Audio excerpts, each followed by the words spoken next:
നമസ്കാരം. Raf talk ഫുട്ബോളിലേക്ക് അവർക്കും സ്വാഗതം. യെസ്, റിയൽ മാഡ്രിഡ് ലാ ലീഗയിൽ 1-ാം സ്ഥാനത്തേക്ക് എത്തിയിരിക്കുന്നു.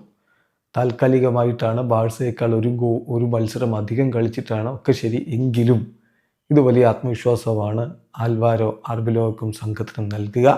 ബാഴ്സയോട് ഒരേ ഒരു പോയിന്റിൻ്റെ വ്യത്യാസമായിരുന്നു ഉണ്ടായിരുന്നു. ഇപ്പോൾ 2 പോയിന്റ് ലീഡായിരിക്കുന്നു. ഇനി ഇന്നത്തെ കളി ബാഴ്സ വിജയിച്ചാൽ തിരികെ ബാഴ്സ ഒരു പോയിന്റിൽ ലീഡിലേക്ക് തന്നെ കയറും. ഏതായാലും വിആർഎല്ലിനെതിരെ എവേ മത്സരത്തിൽ ഏകപക്ഷീയമായ 2 ഗോളുകൾക്ക് വിജയിച്ചേറിയിരിക്കുകയാണ്. 2 ഗോളും കിലിൻ എംബാപ്പയുടെ വകയായിരുന്നു.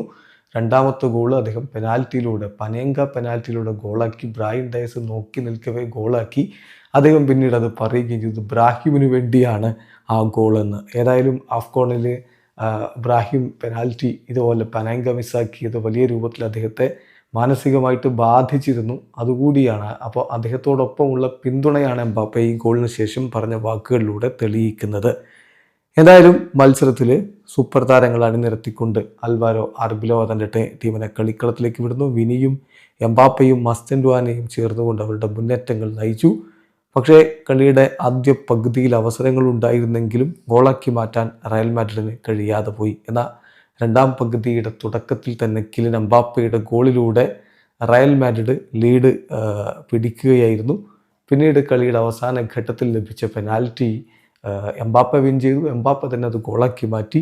അങ്ങനെ 2-0 എന്ന രൂപത്തിലേക്ക് സ്കോർ ലൈൻ കൊണ്ടുപോവുകയും ചെയ്തു. വിനിയും എംബാപ്പയും ഒക്കെ മികച്ച പ്രകടനം നടത്തുന്നു എന്നുള്ളതിൽ താൻ വളരെയധികം ഹാപ്പിയാണ് എന്ന് കളിക്ക് ശേഷം ആൽവാരോ ആർബിലോ പറയുകയും ചെയ്തു. 21 കളികളിൽ നിന്ന് 51 പോയിൻ്റാണ് ഇപ്പോൾ റയൽ മാഡ്രിഡിനുള്ളത്. അവർ 1-ാം സ്ഥാനത്ത്. 20 കളികളിൽ നിന്ന് 49 പോയിൻ്റാണ് FC ബാഴ്സലോണയ്ക്കുള്ളത്. അവർക്കിന്ന് ഒവീഡക്കെതിരെ കളിയുണ്ട് രാത്രി ഇന്ത്യൻ സമയം 8:45. ആ കളി ജയിച്ചാൽ ബാഴ്സയ്ക്ക് 1-ാം സ്ഥാനം തിരികെ പിടിക്കാൻ പറ്റും. വീഡിയോ അവസാനിക്കുന്നു. ഫുട്ബോൾ ലോകത്തെ കൂടുതൽ വിശേഷങ്ങളുമായി റാഫ് ടോക്സ് വീണ്ടും എത്താം.